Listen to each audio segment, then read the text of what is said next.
It is a big week for the crypto industry as Congress could pass a series of bills that would be the first to regulate this booming business. Cryptocurrencies are a form of payment and an asset class which are created, used, and stored electronically. They do not rely on any bank or government for their value. Arlisa Desjardins explains. Two key bills are up for vote. The Genius Act regulates stablecoins, what some see as the least risky digital assets because they're backed by real-world assets like dollars. That would mean mainstream banks could increasingly use stablecoins. The other bill, the Clarity Act, regulates digital currency and assets overall, splitting oversight between the Securities and Exchange Commission and the Commodities Futures Trading Commission. To help us understand what this legislation would do and its impact, we're joined now by two guests. Patrick McHenry is the former chair of the House Committee on Financial Services and is now an advisor to financial companies, including some investing in crypto. And Hillary Allen is a professor of law at American University and author of FinTech Dystopia. Thanks to you both. Chairman McHenry, I want to start with you. Basically, everyone wants regulation of this industry. You helped write the Clarity Act when you were in Congress, an initial version of it, to spark innovation. But this is a very fast-moving industry, trillions of dollars at stake. And it's confusing to a lot of Americans, as well as increasingly tied to our economy. My question to you is, how does this bill make sure that the industry stays in check? Well, first, it defines what is a digital asset. Right now, you have the innovators or fraudulent actors defining what they call a digital asset or a cryptocurrency. We need clarity under federal law. The Europeans have it. The Japanese have it. Most countries around the world have already defined this thing that's been around for 15 years. And the United States is a follower here, not a leader in regulating digital assets. So we need clarity of what it is. We need a means of exchange, just like we have with securities, just like we have with commodities. And we need a rules-based regime of how these things will be regulated. That's what the Clarity Act does, and it is a great first step in us regulating this innovation. Hillary, you're not a fan of digital currency and assets as they stand right now, and you actually see this legislation as dangerous. Why? Well, to say this was unregulated beforehand, I think it mischaracterizes the issue. Most crypto assets fit within the traditional securities law framework, and most stablecoins fit within the traditional banking law framework. There's been a choice not to enforce those laws and instead put in place these lighter touch regimes that legitimize the crypto assets by giving them a patina of regulation, but actually leave the American public worse off than they were before under the existing regulatory regimes. You heard that, Mr. Chairman. Is this a patina of regulation that actually sort of just leaves a lot of loopholes for the industry? No, we had 4 years, the Biden administration trying to kill cryptocurrency and crypto generally, and were unsuccessful at doing that. They lost in the courts, and the regulators were ineffective at ensuring consumer protections here.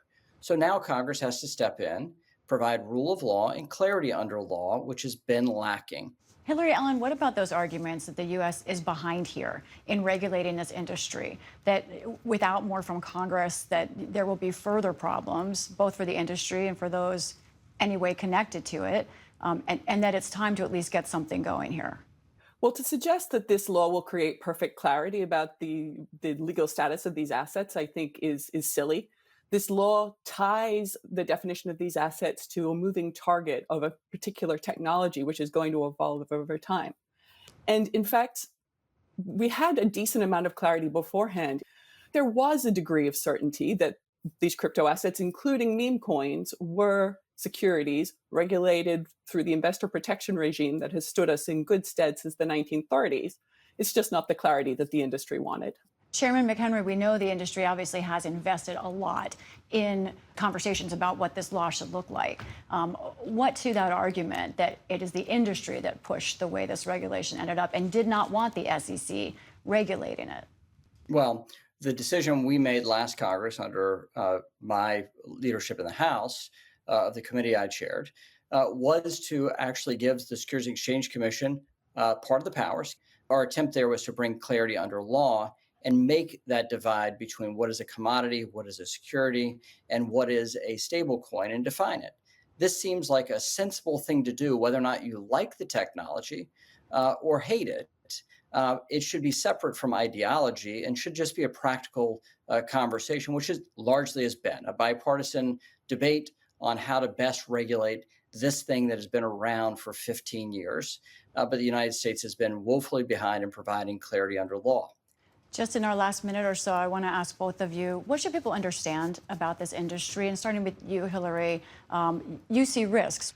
I think you should know that this regulation or these laws are broadly deregulatory, not just for the crypto industry, but for traditional finance as well. And they are taking us to the bad old days of the 1920s. I think you should also know that most Americans do not own crypto, that most Americans have a vastly unfavorable opinion of crypto, and that this industry has absolutely driven this legislation. And when we hear of bipartisan support, that bipartisan support is not coming because voters want it. It's coming because vast amounts of money were expended by the crypto industry in the 2024 election cycle, 44% of all corporate expenditures on that election cycle. And Mr. Chairman. This technology is here to stay. Bitcoin is 15 years old. Ethereum will be 10 years old at the end of this month. This innovation is here to stay.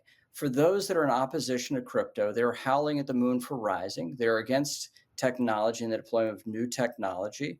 And what we're trying to provide here is a balanced approach so this innovation can happen here and can flourish here just like the internet did.